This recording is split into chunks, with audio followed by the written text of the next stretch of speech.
Hello, I'm Sebastian. Welcome to 9 Trees podcast. Today, I will summarize and review the book. The Scaling Era, An Oral History of AI, 2019-2025 by Dwarkesh Patel, captures a turbulent and decisive period when modern artificial intelligence shifted from promising research to world-changing technology. Framed as an oral history, the book draws on conversations and perspectives from key builders, researchers, and observers across labs, startups, and institutions. Rather than presenting a single grand theory, it traces how scaling laws, larger datasets, new training methods, and fast-moving organizational bets combined to produce sudden leaps in capability. It also shows how this progress created new tensions: openness versus safety, academic norms versus industrial secrecy, and scientific curiosity versus competitive pressure. The years covered include the acceleration of large language models, the widening gap between frontier and non-frontier labs, and the growing urgency around evaluation, alignment, and governance. Patel presents the era as a story of people and decisions, illuminating not only what changed in AI, but why it changed in AI, but why it changed so quickly. I will give you key takeaways from this book. Firstly, from research breakthroughs to a scaling paradigm. A central theme of the book is the emergence of scaling as a practical strategy for improving AI systems. Across 2019 to 2025, many researchers and organizations converge on an empirical lesson. Larger models trained on more data with more compute often become more capable in ways that are not easily predicted by traditional task-specific engineering. The oral history approach emphasizes how this realization spread through the field, shaping roadmaps, funding decisions, and lab cultures. It highlights the interplay between theory and pragmatism, where scaling laws and benchmark results become powerful planning tools, even while researchers debate what the models are truly learning. The topic also covers how infrastructure becomes part of the scientific method. GPU clusters, distributed training, data pipelines, and reliability engineering turn into core competencies rather than supporting details. The narrative frames scaling not as a single invention, but as a collective shift in what counts as progress, pushing AI toward an industrialized form of experimentation. In doing so, the book helps readers understand why progress seemed incremental for years and then suddenly felt explosive, and why the frontier became increasingly defined by access to compute, data, and operational excellence. Secondly, the organizational race, labs, startups, and incentives. The book examines AI progress as an outcome of organizational choices as much as scientific ideas. Between 2019 and 2025, frontier work becomes concentrated in well-funded labs that can afford talent, compute, and long training runs. This concentration changes incentives, speed, secrecy, and product relevance gain importance, while academic-style openness can become a competitive liability. Through an oral history lens, the topic maps the differing philosophies of major players and how they translate into research agendas, publication norms, and release strategies. Readers see how internal alignment between leadership, safety teams, and engineering groups can determine whether a model ships, how it is evaluated, and what guardrails accompany it.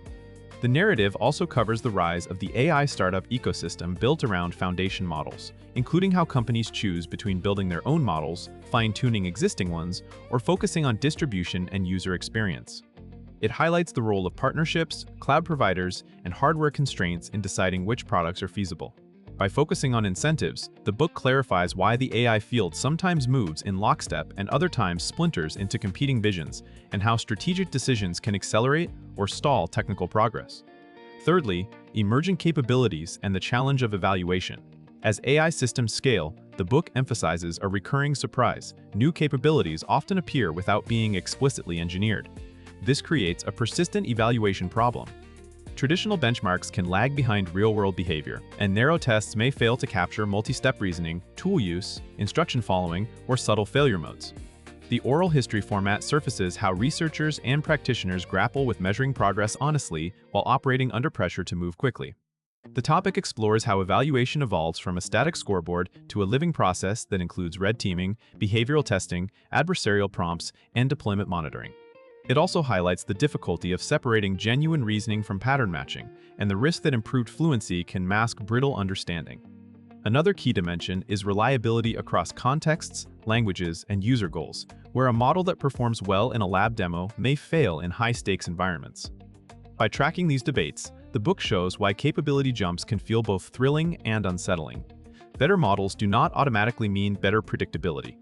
The reader comes away with a practical framework for thinking about AI progress. Capability is only half the story, and measurement becomes a strategic and safety-critical discipline as systems begin to influence decisions, workflows, and public discourse. Fourthly, alignment, safety, and the realities of deployment. The book treats alignment and safety not as abstract philosophy, but as a set of concrete challenges that become unavoidable once models reach broad deployment. As AI systems become more helpful and more agentic, they also become more capable of producing harmful content, enabling misuse, or behaving in unexpected ways. This topic follows the evolution of practical alignment methods, including preference-based training, reinforcement learning from human feedback, policy and refusal behavior, and the growing role of system-level mitigations such as tool constraints, logging, and human-in-the-loop workflows. It highlights a core tension. Pushing capability forward can outpace the ability to understand internal mechanisms or guarantee safe behavior. The oral history perspective underscores disagreements about timelines and risks, ranging from near-term harms like fraud and misinformation to longer-term concerns about autonomy and loss of control. Importantly, it also examines safety as an organizational and governance problem. Who has the authority to pause a release, what evidence is considered sufficient, and how do teams respond to incidents after launch? The book helps readers see alignment as an ongoing operational practice rather than a one-time solution, and it explains why deployment context, incentives, and transparency shape safety outcomes as much as any specific training technique. Lastly, societal impact, work, power, and governance in the scaling era. Beyond technical progress, the book explores how scaled AI reshapes society through shifts in work, information, and geopolitical power. The topic covers the rapid spread of AI tools into writing, coding, design, customer support, and research workflows, raising questions about productivity, job redesign, and skill polarization. It also addresses how AI changes the economics of software and knowledge work, including the advantage of organizations that can integrate models deeply into products and processes. Another major thread is governance. As frontier models become strategically important, debates intensify over regulation, export controls, auditing, and the responsibilities of companies building general-purpose systems. The oral history format brings out the plurality of views. Some prioritize innovation and open access. Others emphasize centralized control and strict safeguards, and many search for workable middle paths like targeted evaluations and standards. The book also considers public trust, transparency, and the role of media narratives in shaping policy responses. By connecting technical scaling to institutions and power, it gives readers a realistic map of the forces that will influence how AI is used and who benefits. The result is a grounded understanding that the scaling era is not just a scientific milestone, but a societal transition that demands informed participation from builders, leaders, and citizens.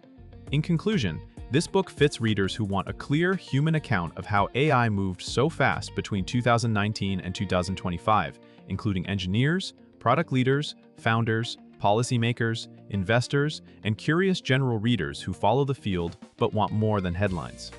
If you are trying to make sense of why scaling became dominant, why major labs behave the way they do, and why safety and governance debates escalated, the oral history format offers context that the benefit is practical.